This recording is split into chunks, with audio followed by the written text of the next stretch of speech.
Baik, masih ada suara swing voters yang diperebutkan oleh kedua kubu. Saya ingin ke Mas Maman. Seberapa besar pengaruhnya survei ini ke swing voters? Sangat, nah jadi gini. Tadi ya, pertama hasil survei adalah alat pemetaan dan indikator. Yang kedua juga ini memang bisa menjadi sebuah alat untuk menggiring opini publik memang.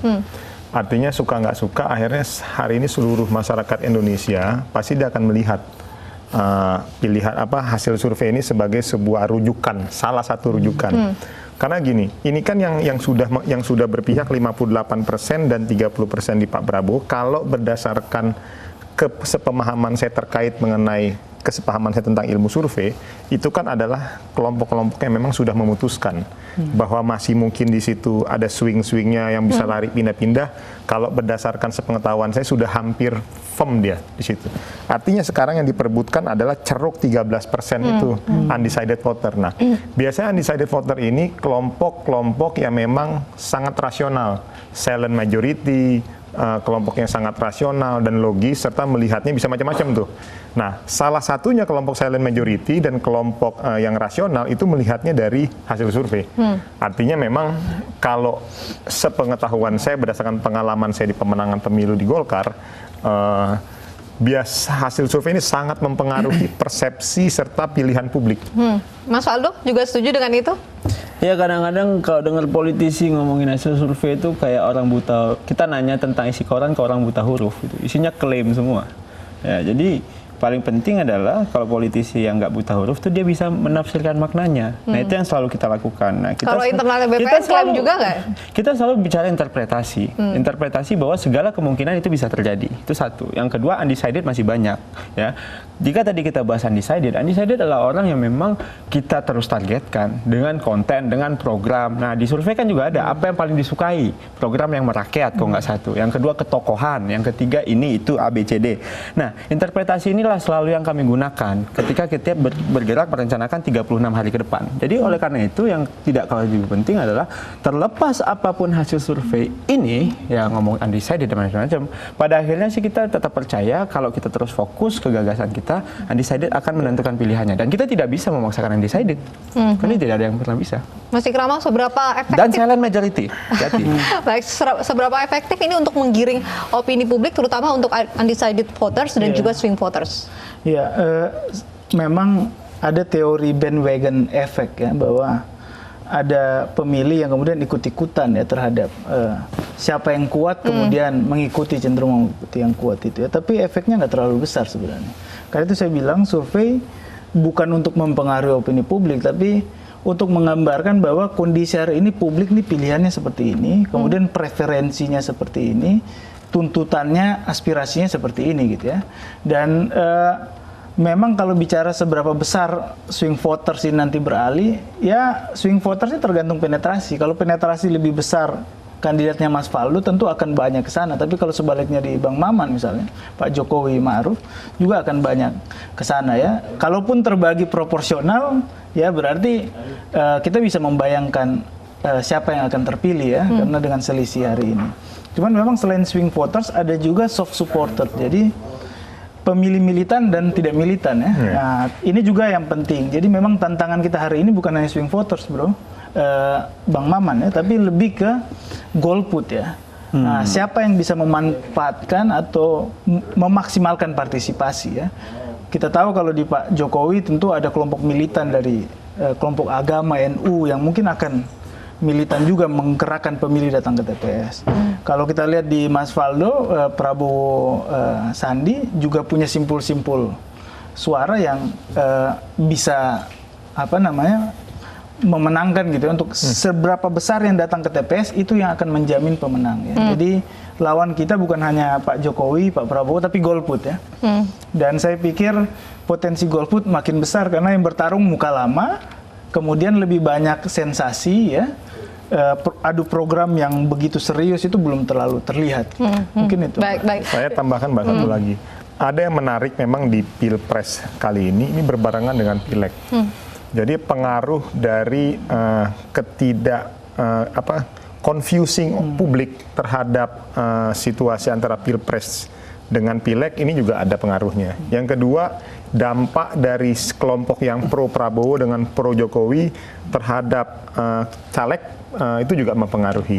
Artinya memang suka tidak suka, si caleg juga, contoh masing-masing partai harus kita akui bahwa baik di PDIP, di Golkar, di PAN, di Gerindra, dan semua partai, itu pasti komplikasi untuk menggiring publik, suara publik juga cenderung jauh lebih complicated dengan kondisi sekarang ini.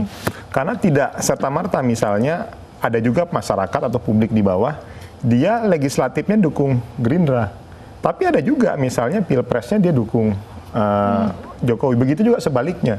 Ada juga dia pilpresnya dukung Pak Prabowo, tapi legislatifnya dukung Golkar gitu. Jadi ini memang komplikasinya memang agak rumit. Nah, saya melihat di 13% itu salah satunya tadi itu. Artinya ini yang memang menjadi tantangan bagi kita-kita, terutama bagi kita-kita yang turun ke dapil, yang ikut nyalek ya. Kayak kami, kayak Valdo juga pasti punya tantangan tersendiri pada saat di dapil dia di Jawa Barat gitu, dengan saya, Kalimantan saya Barat. di Kalimantan Barat. Karena itu pasti mempengaruhi. Nah sekarang, makanya tadi akhirnya ini yang memang menurut saya jauh lebih penting adalah bagaimana penetrasi kita ke bawah adalah tawaran yang kita tawarkan adalah tawaran-tawaran program yang jauh lebih solutif ke depan. Mas Waldo, kalau Prabowo Sandi kuatnya di daerah mana aja nih? Ya kalau kita sih dimanapun kita percaya masih ada satu orang milik kita, berarti kita bisa kuat. Ya, jadi yang tidak kalah lebih penting adalah belakangan ya, kemarin saya ke daerah Parung, ada, ini mohon maaf ya, saya mungkin nggak sebut nama, ada kecenderungan beberapa kawan-kawan saya tanya, didatengin surveyor nggak? Didatengin Pak. Mau nggak? Nggak mau Pak. Kenapa? Takut. Kok takut? Ini Pak, saya kan ASN gini-gini. Ya, dalam artian bukan ASN, atasan saya Pak Jokowi, kata dia. Jadi ada semacam kecenderungan takut menyampaikan. Nah, mungkin silent majority ini mungkin juga perlu kita waspadai sebagai kandidat ya.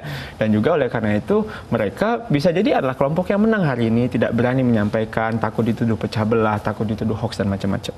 Tapi yang tidak kalah lebih penting adalah malam ini saya bahagia sekali. Kenapa? Karena saya melihat Bang Maman memikirkan Golkar, ya. Jadinya ini luar biasa sekali, dan kami juga di satu sisi sadar betul ketika kami mungkin beberapa partai yang tidak mengusung Pak Jokowi, kotelnya nggak ketemu gitu. Tapi kita selalu bekerja, kita juga dari PAN berbicara begini. Kita butuh ketika Pak Prabowo menang sebuah kelompok atau partai politik yang bisa mengontrol kinerja Pak Prabowo. Baik. Dan bagian kita PAN di sana. Baik, di jelang pemilu ini juga ada banyak sekali negatif campaign, black campaign, kemudian juga hoax, terutama yang menyerang kubu 01 begitu. Apakah Mas Maman sendiri ini khawatir begitu ini akan mempengaruhi elektabilitas dari Jokowi Ma'ruf? Kekhawatiran pasti ada Mbak, nggak mungkin saya. Tapi udah melihat kecenderungan ada efek begini, dari itu? Saya ingin melihat kalau mengenai hoax itu Mbak kayak teori kita dalam sebuah air yang tenang Mbak. Air di danau itu tenang, kita lempar batu. Terus itu gelombang pertamanya pasti gede, tapi sampai di ujung resonansinya mengecil. Ya kurang lebih seperti itu. Artinya apa? Hari ini mungkin kalau orang akan menceritakan hoax tentang Pak Jokowi, tentang Pak Kiai Ma'ruf, tentang kami-kami yang terutama kayak kita nih. Kayak kita hari ini kan yang paling luar biasa ini kenanya kita dianggap partai pendukung penista agama. Jadi seolah-olah hari ini Partai Golkar ini kalau misal mendukung Pak Jokowi dan Pak Kiai Ma'ruf, kita langsung dikatakan bahwa kita pendukung penista agama. Artinya komitmen dan kontribusi kita dari sebagai Partai Golkar yang sudah banyak memberikan kontribusi kepada masyarakat Muslim majority, dan notabene hari ini saya juga Muslim, itu seolah-olah terabaikan hanya gara-gara perbedaan dukungan presiden. Itu kan begitu tuh hoax yang terjadi. Nah, tapi kami meyakini, tadi teori itu seperti itu Mbak. Teorinya seperti kayak kita jatuhin Jadi menurut batu. Anda nggak akan signifikan banget begitu dampaknya? Karena saya yakin dan percaya masyarakat Indonesia adalah masyarakat yang sangat kompromis, masyarakat yang sangat berpikir positif, dan masyarakat yang nggak mudah diprovokasi. Nggak percaya Karena begitu begini, ya? kalau misalnya masyarakat Indonesia itu mudah diprovokasi, mungkin udah bubar dari zaman dulu Mbak Republik kita ini. Tapi hari ini ada perekat kita yang memang sangat luar biasa kuatnya. Jadi saya pikir insya Allah saya yakin 1 bulan lebih ke depan pasti masyarakat akan tahu mana yang lebih baik dan mana yang lebih buruk. Mas Waldo mau menambahkan? Iya, kalau saya ngelihat hoax begini ya, gimana pun Pak Jokowi penguasa. Jika ada satu masyarakatnya dianggap sebagai orang yang bikin hoax, berarti dia lagi nunjuk rakyatnya. Jadi menurut saya pemerintah itu jangan paranoid sama hoax. Beresin, instrumennya kan ada. Nah, jangan sampai ini menjadi sesuatu yang malah menjadi sesuatu yang membesar dan semuanya jadi repot. Nah, oleh karena itu satu orang saja di Republik ini dituduh sebagai pembuat hoax oleh penguasa itu bahaya. Nah, jadi karena kita konstitusi tidak begitu.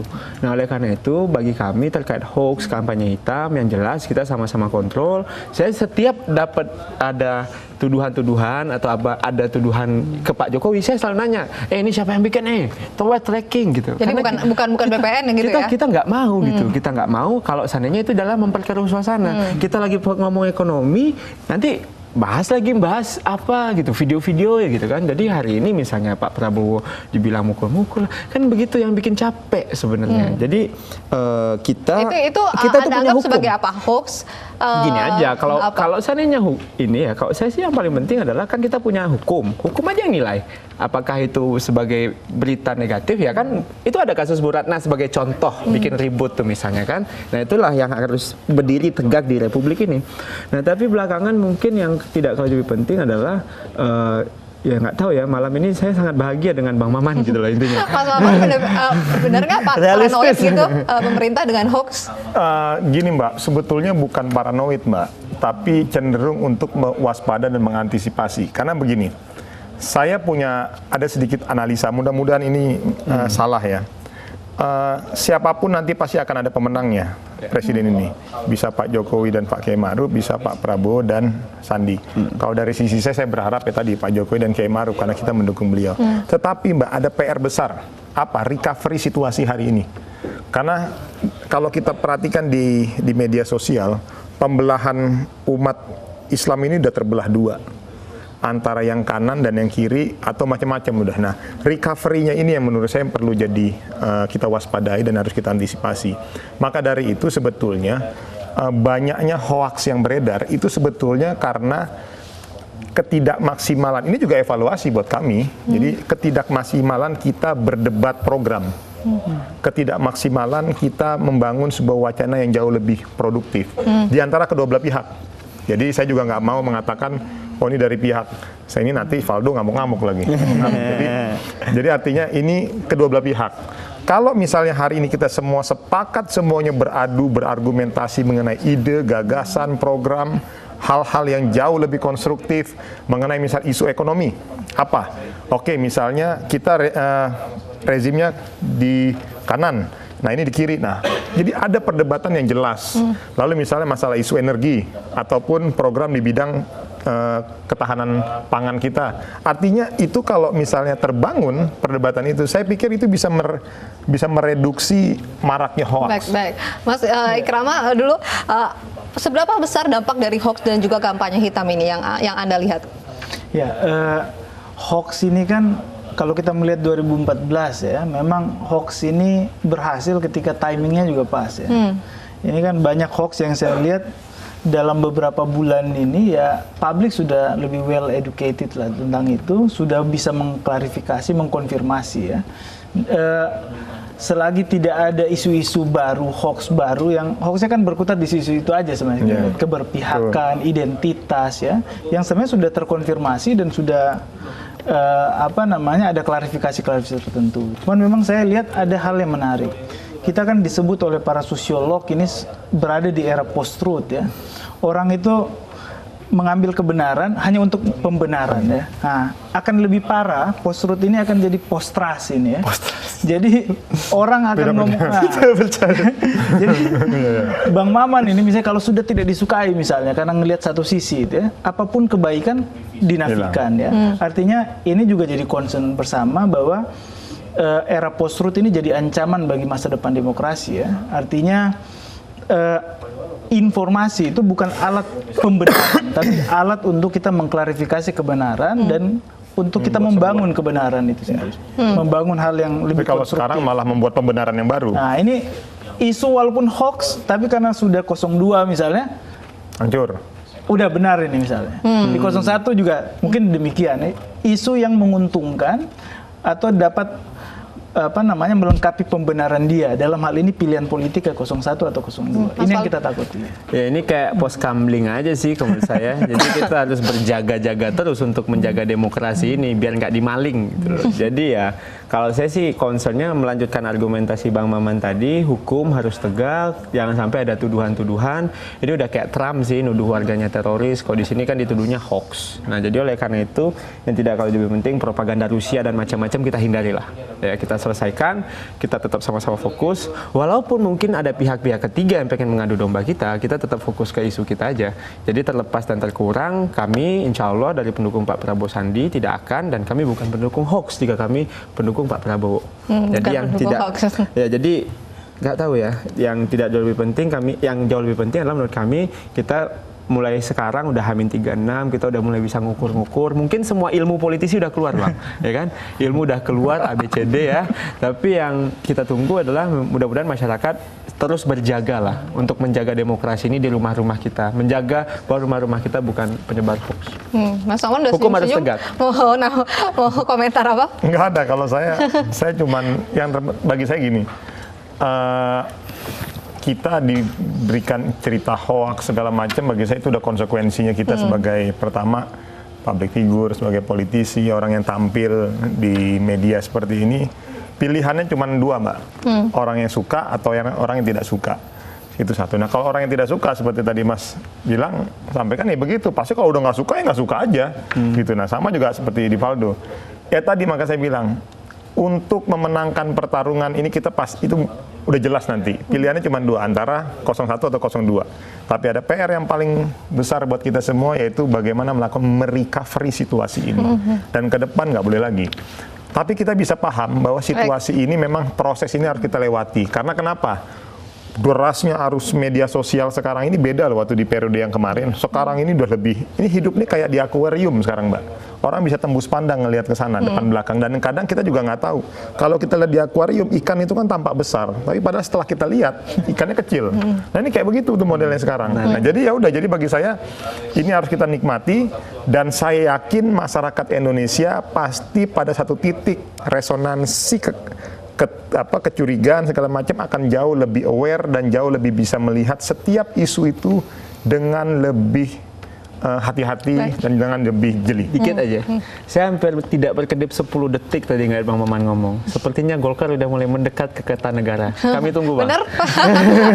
Langsung klarifikasi, benar? Ke Kertanegara? Ini kan biasa lah, ini kan sebenarnya curhatnya Aldo sebetulnya, karena tadi gini Mbak, bagi Golkar hari ini kita sudah putuskan bahwa kita dukung Pak Jokowi dan Pak Kiai Ma'ruf. Apapun ceritanya hari ini Jokowi dan Pak Kiai Ma'ruf menang.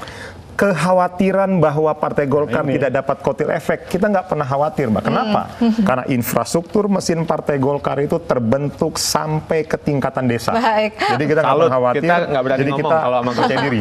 Baik, hasil survei boleh beda-beda, tapi nanti kita tunggu hasilnya 17 April 2019 nanti siapakah yang akan menang, 01 atau 02 begitu ya. Jadi lebih terbukti siapakah survei yang benar, apakah survei internalnya BPN atau survei dari lembaga independen. Baik, terima kasih Mas Maman, Mas Ikrama dan juga Mas Waldo sudah bergabung bersama kami di Special Report. Dan pemirsa, Special Report masih akan kembali dengan informasi Presiden Joko Widodo bertemu dengan Siti Aisyah, mantan terdakwa pembunuhan kakak tiri Presiden Korea Utara Kim Jong Un. Informasinya saat lagi.